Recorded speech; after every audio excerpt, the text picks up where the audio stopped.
स्वामी समर्थ, जय जय स्वामी समर्थ, श्री स्वामी समर्थ, जय जय स्वामी समर्थ। श्री स्वामी समर्थ महाराजांच्या नामस्मरणाने आजच्या व्हिडिओला सुरुवात करूया। शुभ दुपार तुम्हा सगळ्यांना। कसे आहात तुम्ही सगळे? आशा व्यक्त करते स्वस्थ असाल, मस्त असाल, स्वामींच्या सेवेमध्ये रममाण असाल। गुरुचरित्र पारायण सगळ्यांचे चालू असेल, माझेही चालू आहे। त्यामुळे सध्याचे व्हिडिओ मी देवघरातून करत आहे, कारण बेडवर बसायचं नसतं आपल्याला, सोफ्यावर बसायचं नसतं, गादीवर बसायचं नसतं। त्यामुळे सरळ देवापाशी बसून मी व्हिडिओ करत आहे आणि मलाही ते छान वाटत आहे। फक्त जराशी देवाकडे पाठ होतीये आणि इकडे पारायण मांडलेलं आहे आणि इकडे सत्यनारायणाच्या पूजा मांडलेली आहे। तर काल मला कोणतरी विचारलं सत्यनारायण का मांडलंय, तर त्याचा व्हिडिओ ऑलरेडी ताई आपल्या चॅनलवर आहे की 21 सत्यनारायण मी करत आहे आता, आणि पारायणाचे आपले 7 दिवस असे आपले आहेत आणि 21 सारामृत पारायण सुद्धा मी करत आहे। आणि त्यात आज गुरुवार मार्गशीर्षची पूजा सुद्धा आपल्याला मांडायची आहे। म्हणजे आता मी मांडायला बसणार आहे। अशा आज एकूण मस्त 5-6 सेवा आज आपल्याला करायच्या आहेत, सगळ्यांच्याच घरात असतील आणि खूप उत्साह येतो जेव्हा आपण सेवा करत असतो। कालचं तर मी तुम्हाला सांगते गप्पांचा भाग म्हणून की मी काल दिवसभर काहीही खाल्लं नाही, 1 कप कॉफी पिली आणि त्यावर रात्री सुद्धा मला काहीच इच्छा नव्हती, इतकी सेवेत मग्न होते। दूध साखर पोळी 1 रात्री खाल्ली।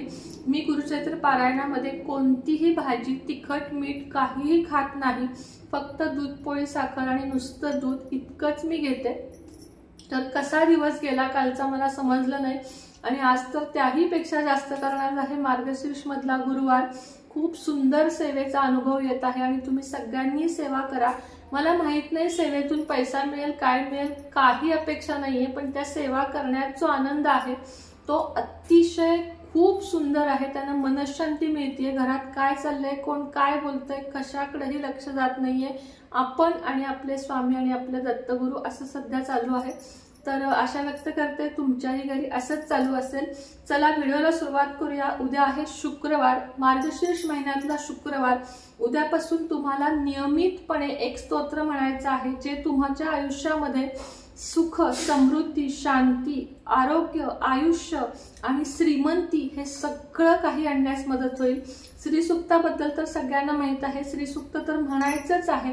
त्यासोबत दर शुक्रवारी तुम्हाला एक स्तोत्र म्हणायचं आहे आणि ते आहे सार्थ श्री कनकधारा स्तोत्र।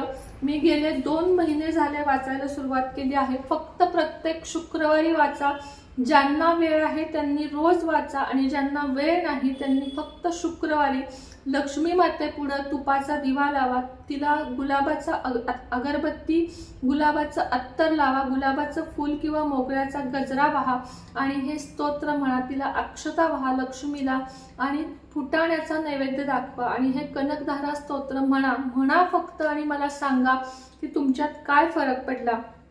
आता याची प्रस्तावना तुम्हाला त्याचा अर्थ कळण्यासाठी थोडीशी मी वाचून दाखवते। बघा, सुरुवात अशी आहे। सर्व मंगल मांगल्ये शिवे सर्वार्थ साधिके शरण्ये त्र्यंबके गौरी नारायणी नमोस्तुते।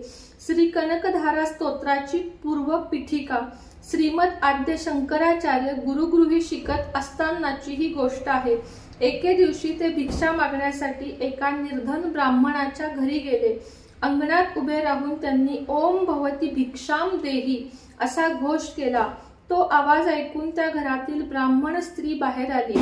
आचार्याची तेजस्वी बालमूर्ती पाहून हा बालक तपस्वी महापुरुष आहे हे तिच्या लक्षात आले। त्याला भिक्षा घालण्यासाठी तिच्या घरात काहीही नव्हते। त्याला विन्मुख पाठवणे तिला प्रशस्त वाटेना।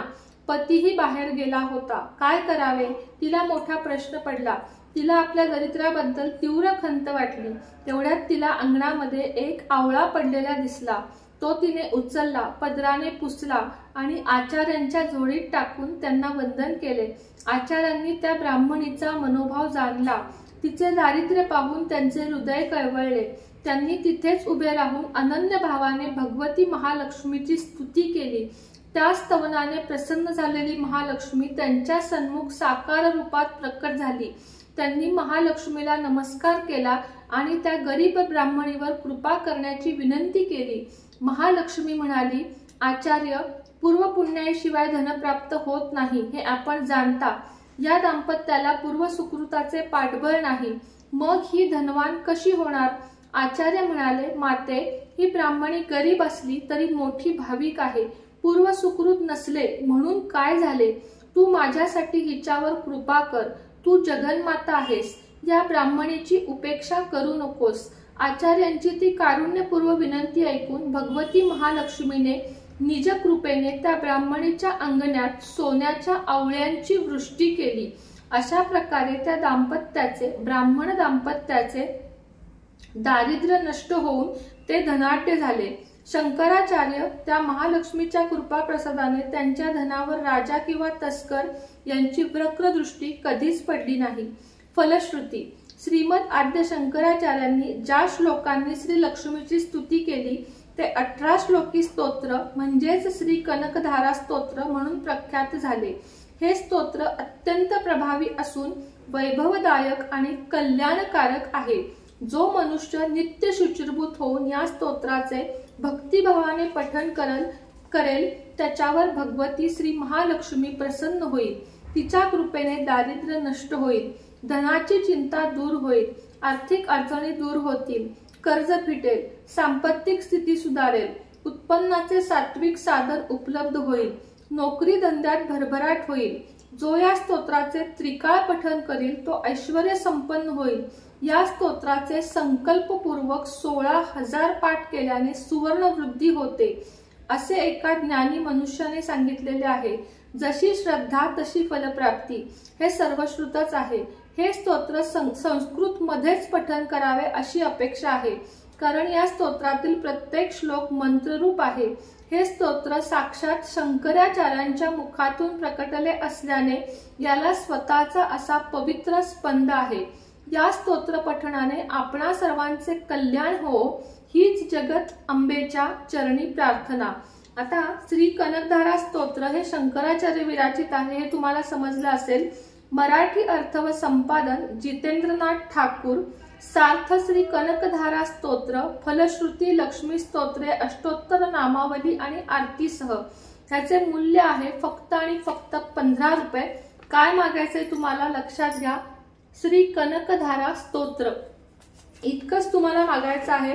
आता हे संस्कृत आहे, वाचायला थोडंसं अवघड आहे, सुरुवातीला चुकेल, पण 5-6 शुक्रवार किंवा रोज जर तुम्ही आता यांनी लिहिलंय बघा यामध्ये त्रिकाळ म्हणजे रोज 3दा जो कोणी पठण करेल तो ऐश्वर्य संपन्न होईल। 3दा जर पठण केलेत, एकदा सकाळी, एकदा दुपारी आणि एकदा संध्याकाळी, किंवा फक्त संध्याकाळी आणि फक्त सकाळी 3 वेळा तुम्हाला हे पठण करायचे आहे। नाही जमलं काळजी करू नका, एकदा पठण केले तरी चालेल। मी प्रत्येक शुक्रवारी 3दा हे पठण करते, पण मला दररोजच्या सेवेत हे आणायचं आहे। मात्र दररोजच्या सेवा इतक्या आहेत की मला अजून तरी हे जमत नाहीये, पण उद्यापासून माझी शक्यता म्हणजे मी प्रयत्न करणार आहे की रोज 3 वेळा म्हणायचं। कसं आहे थोडंसं वाचून दाखवते।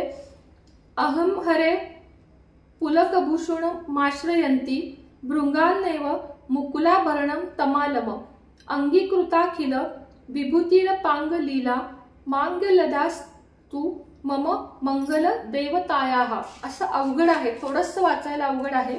मुग्धा मुहु विधर्दती वदने मुरारेः प्रेमत्रपा प्राणिहितानि गतागतानि माला दृशो मधुर करीव महोत्पलेया सामे श्रियं दिशतु सागर संभवायाः विश्रामरेंद्र पद विभ्रमदान दक्षम आनंद हेतु रंधिक मुरविद्दी श्वोपी ईशनिषिदतु मयि क्षणमीक्षणार्थम इंदरी वरोदर सहोदर मिंदिरायाः। असे 3 तुम्हाला फक्त ओव्या मी वाचून दाखवल्यात।